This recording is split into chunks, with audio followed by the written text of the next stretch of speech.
লেখক পর্বে উপস্থিত আছেন আমাদের মোহাম্মদ কুতুবউদ্দিন।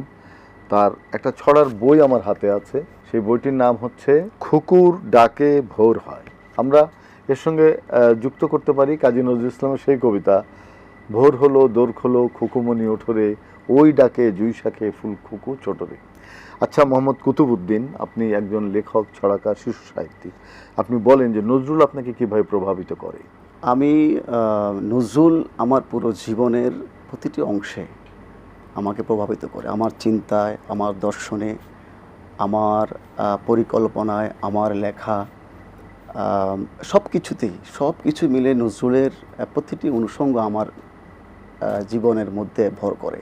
আমরা জানি শহর কেন্দ্রিক যারা সংস্কৃতি চর্চা করি তাদের মধ্যে নজরুলের চর্চাটা বেশি। আমাদের ধরুন মফস্বল কিংবা গ্রাম পর্যায়ে যে সমস্ত স্কুল কলেজ আছে, ছাত্রছাত্রী আছে, তারা নজরুলকে কতটা পায়? আপনি তো গ্রামেও অনেক কাটিয়েছেন। জি হ্যাঁ, ডেফিনেটলি আমার বেড়ে ওঠা, কিশোর জীবনের বেড়ে ওঠাই হলো আমার মফস্বলেই।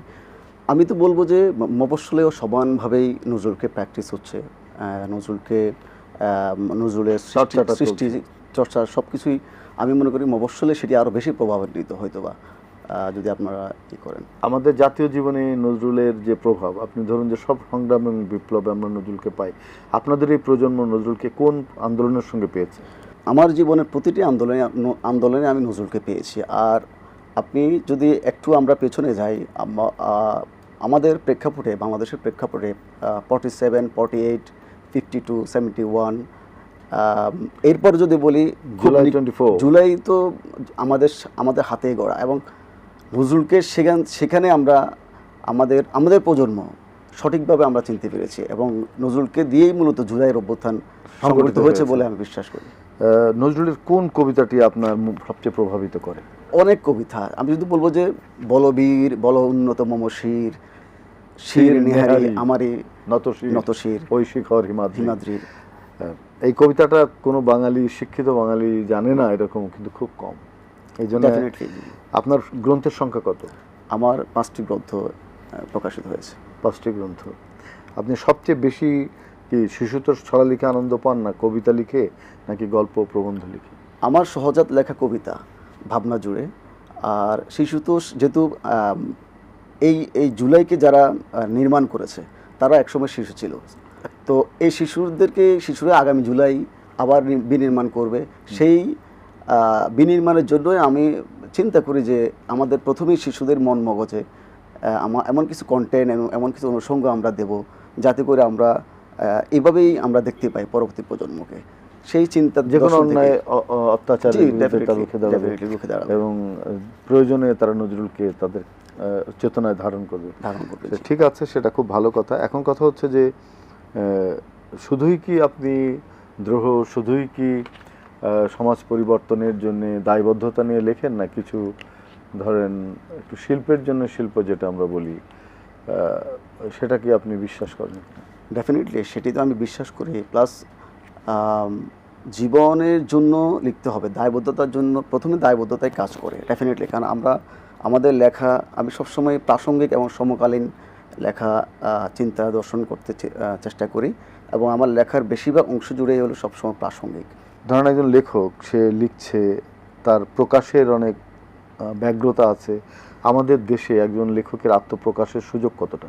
আমি মনে করি ব্যাপক সুযোগ আছে। এটি একটি সহজাত বিষয়, এটি কোনো প্রিপারেশান নিয়ে হয় না। একটা তার চিন্তা শক্তি থাকতে হবে, চিন্তা শক্তি প্রবল যার থাকবে সে লেখা এবং সব কিছুর মধ্যে সে এগিয়ে আসতে পারবে বলে আমি বিশ্বাস করি।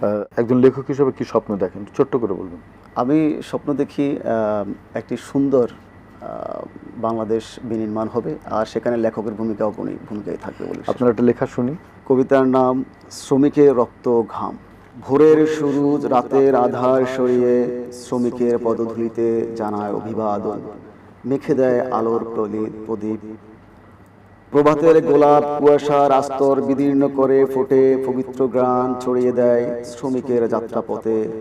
বিস্তীর্ণ ফসলের হলুদ মাঠ সেজে গুজে নেচে উঠে শ্রমিকের দুঠোঁটের বাঁকে তৃপ্তির হাসির কামনায়। আসমান ভেঙে নেমে পড়ে জলের ঝর্ণা, শ্রমিকের শুকনো চোখে নজর রেখে সাগরের নাছোড় ঢেউগুলো আষ্ট পড়ে নদীর বুকে, শ্রমিকের খরতাপে জ্বলা শরীর মাঠ হবে উর্বর। দিনের সূরজ গোধূলি নামায় শ্রমিকের ক্লান্তি সুরতে, চোখ রেখে বিশ্রামের আহ্বানে। প্রভাতের পাখিরা জেগে উঠে সরোবরে, গায়ে রকমারি সুরে সুরেলা গান। শ্রমিকের মননে এনে দেয় খানিক আমেজ, দেয় উচ্ছ্বাস। পৃথিবীর এই সজ্জিত সাজ দাঁড়িয়ে শ্রমিকের রক্ত আর ঘামের বিসর্জন। যাহা কিছু দৃশ্যমান, যাহা কিছু ক্ষয়, সব কিছুর ন্যায্য উত্তরাধিকার শ্রমিক আর শ্রমিকের রক্ত ও ঘাম। অনেক ধন্যবাদ কুতুবউদ্দিন, আপনাকে আবার দেখা হবে কোনো অনুষ্ঠানে। ভালো থাকবেন। নজরুলের আদর্শ এবং দর্শন আপনার হৃদয়ে থাকুক, সেটা আমরা চাই। আপনাকেও ধন্যবাদ এবং এটিএন বাংলাকেও ধন্যবাদ, দর্শকদেরকে আমি ধন্যবাদ জানাতে চাই। সুধী স্বজন, আপনারা দেখছেন এটিএন বাংলার অপরাজেয় বাংলাদেশ এবং ডাইনামিক গ্রুপ নিবেদিত সবার জন্য অনুষ্ঠান। আমরা এতক্ষণ ছিলাম লেখক পর্বে, এবারে যাব সাম্প্রতিক ভাবনা পর্বে।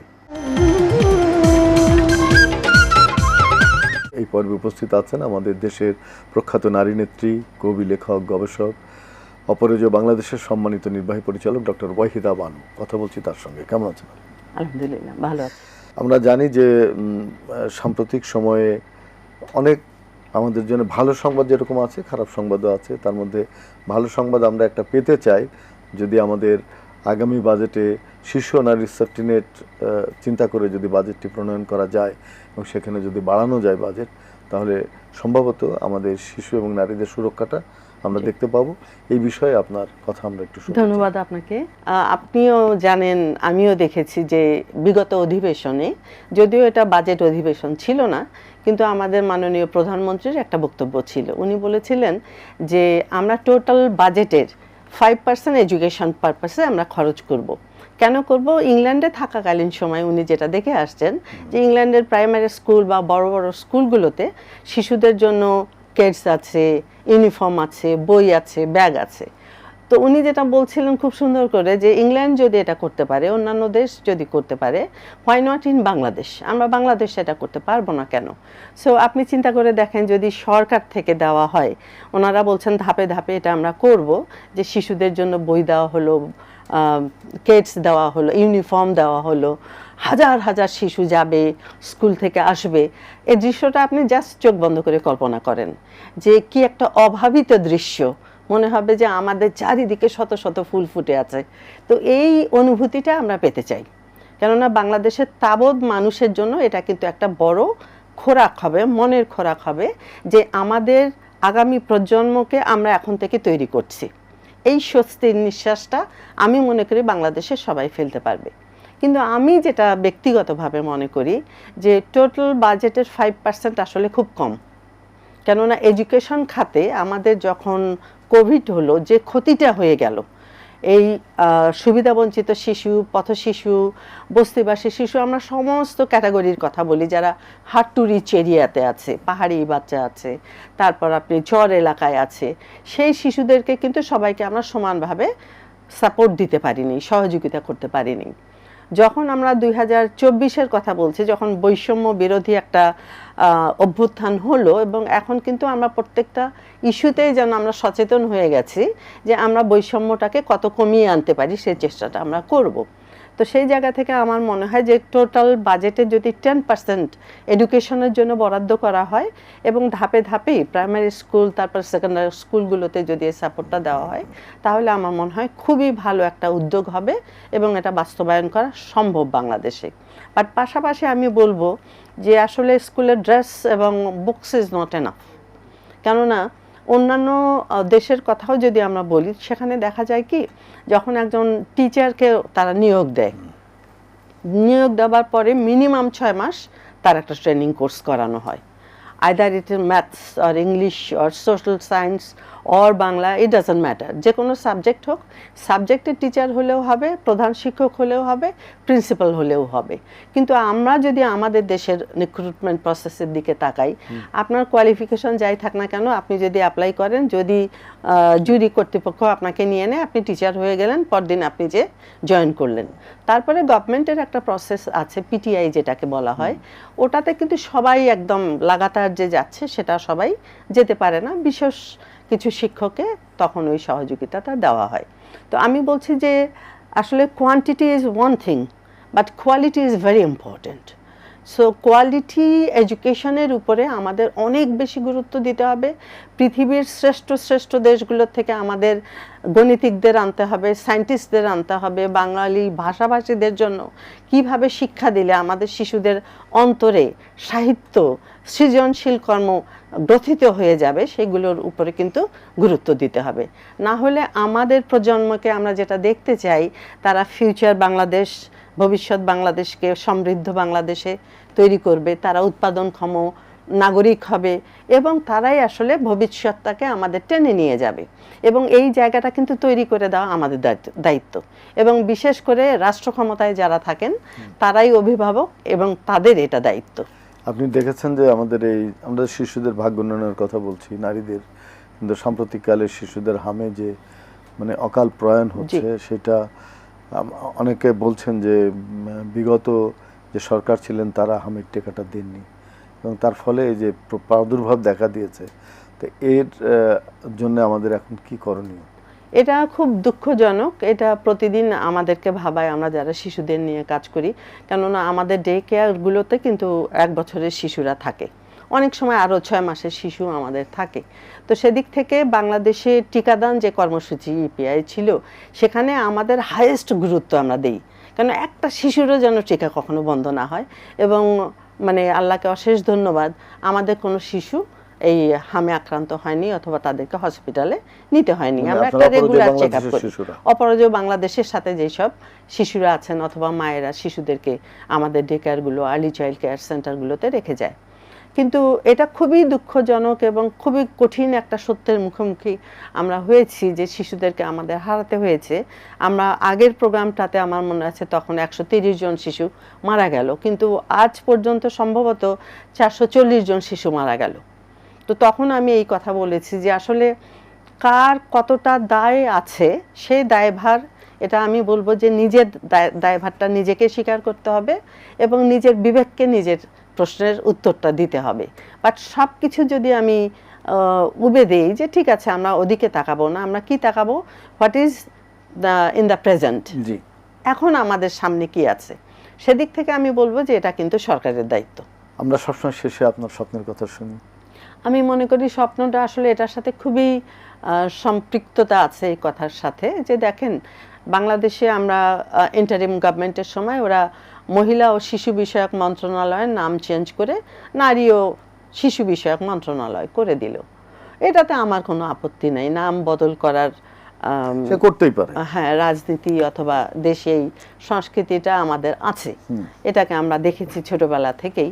কিন্তু আমার ইস্যু হলো যে যদি আমরা শিশুদের জন্য একটা আলাদা মন্ত্রণালয় থাকতো, তাহলে আজকে আপনি চিন্তা করে দেখেন যে তারা কতটা তৎপর থাকতো, কিভাবে মনিটরিং করতো, কিভাবে অ্যাটেনশন দিত, এবং সরকারকে তারা কিন্তু বাধ্য করাতো যে কি পরিমাণ ডক্টর, নার্সেস আর মেডিসিন তাদের দরকার, কতগুলো হসপিটালে তাদের নোটিশ দিতে হবে যে এই হসপিটালগুলোতে শিশুদের চিকিৎসা করা হয়, যেটা কোভিডকালীন সময় আমরা দেখেছি সব হসপিটালে কিন্তু ট্রিটমেন্ট হতো না একদম। তো সেদিক থেকে আমার মনে হয় যে আমি আবারও বলবো আজকের অনুষ্ঠানের পক্ষ থেকে এবং আমার ব্যক্তিগত এবং অর্গানাইজেশনের পক্ষ থেকে, কেননা এটা দীর্ঘদিন ধরে আমরা বলে আসছি যে বাংলাদেশের শিশুদের জন্য যদি উপযুক্ত দায় দায়িত্ব আমরা নিয়ে কাজ করতে চাই, তাহলে শিশুদের জন্য একটা মন্ত্রণালয় খুবই জরুরি। যদি আমরা এই মুহূর্তে মন্ত্রণালয়ও না করতে পারি, শিশুদের জন্য অধিদপ্তর একটা খুব জরুরি। অধিদপ্তর হলে আমরা মনিটরিং করতে পারবো, শিশুদের সেবাটা নিশ্চিত করতে পারবো এবং দেখতে পারবো কোন কোন ধরনের শিশু প্রপার সেবাটা পাচ্ছেন। অনেক ধন্যবাদ ওয়াহিদা বানু, অসাধারণ আপনি বলেছেন এবং আজকের আলোচনাটা আমাদের খুবই গুরুত্বপূর্ণ, এটা দরকার ছিল। মনে করি সদস্য সরকার এবং সংশ্লিষ্ট প্রতিষ্ঠানগুলো যদি এটা একটু কেয়ারফুল হয়, একটু যদি তারা চিন্তা করে কল্যাণের দিকে, তাহলে আমরা নিশ্চয়ই সফল হব। আপনাকে অনেক ধন্যবাদ। আপনাকেও ধন্যবাদ এবং এটিএন বাংলার দর্শকদের ধন্যবাদ। সুধী দর্শক, আপনারা দেখছেন এটিএন বাংলার অপরাজয় বাংলাদেশ এবং ডাইনামিক গ্রুপ নিবেদিত সবার জন্য অনুষ্ঠান। আমরা এতক্ষণ ছিলাম সাম্প্রতিক ভাবনা পর্বে, এবারে যাব আবৃত্তি পর্বে। এই পর্বে উপস্থিত আছেন দেশের বিশিষ্ট আবৃত্তি শিল্পী মাহিনুর মমু। কথা বলছি তার সঙ্গে। কেমন আছেন?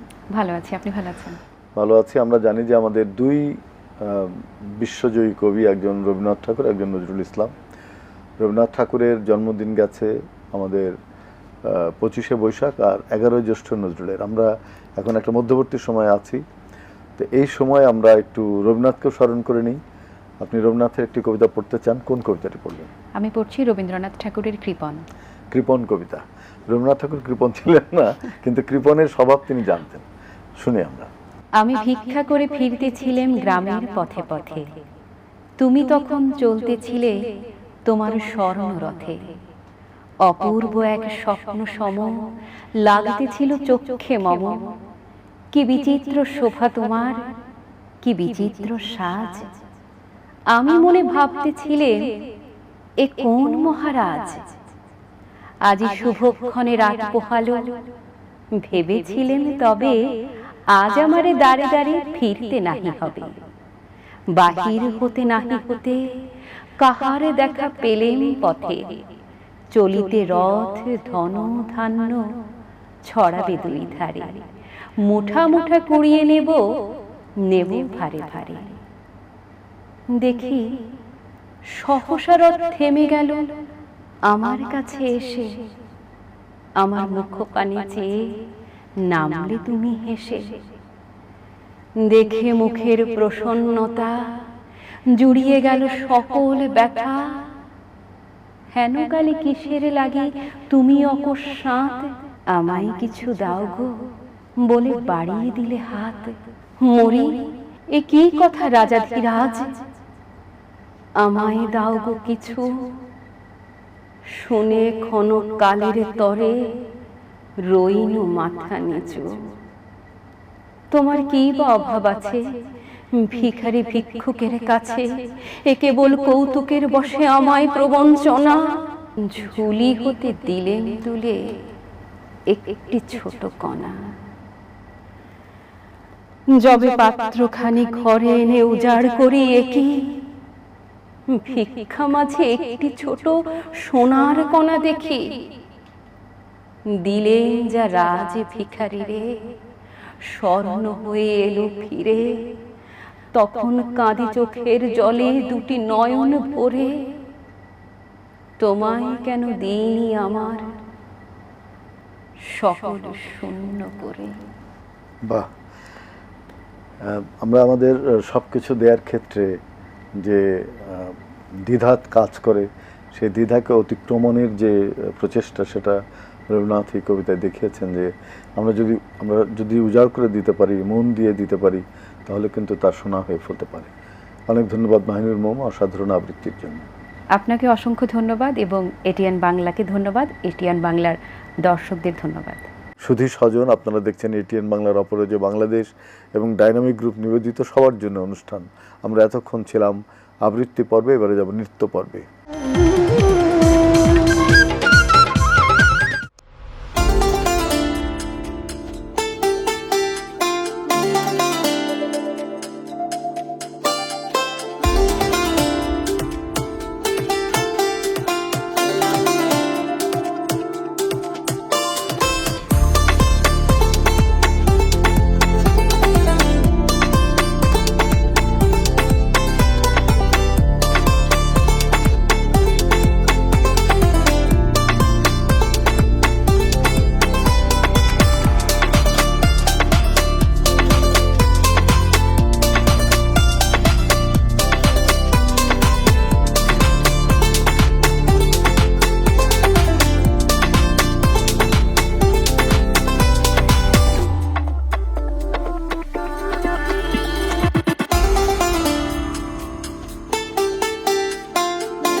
প্রিয় সুধী, আপনারা দেখছেন এটিএন বাংলার অপরাজয় বাংলাদেশ এবং ডাইনামিক গ্রুপ নিবেদিত সবার জন্য অনুষ্ঠান। আমরা দেখতে দেখতে অনুষ্ঠানের শেষ প্রান্তে আমরা এই দুই কবি রবীন্দ্রনাথ ঠাকুর নজরুল ইসলাম এবং তার সঙ্গে উচ্চারণ করব সুকান্তের কথা। এই তিন কবি বাংলাদেশের নাম উচ্চারণ করেছিলেন তাদের গানে, তাদের কবিতায়। রবীন্দ্রনাথ বলছেন, আজি বাংলাদেশের হৃদয় হতে কখন আপনি এই অপরূপ রূপের বাহির হলেন জননী ওগো মা, তোমায় দেখে দেখে আঁখি না ফেরে। নজরুল বললেন, নমো নমো নমো বাংলাদেশ মম, চির মনোরম চিরমধুর। সুকান্ত বললেন, হিমালয় থেকে সুন্দরবন হঠাৎ বাংলাদেশ, কেঁপে কেঁপে ওঠে পদ্মার উচ্ছ্বাসে, সে কোলাহলের রুদ্ধস্বরের আমি পাই উদ্দেশ, জল ও মাটিতে ভাঙনের বেগ আসে। এই তিন মহান কবি, তাদের স্মৃতির প্রতি গভীর শ্রদ্ধা জানিয়ে আমাদের এই আয়োজনে সমস্ত দর্শকদের প্রতি আরও শুভেচ্ছা জানিয়ে শেষ করছি। সবাই ভালো থাকবেন, সুস্থ থাকবেন।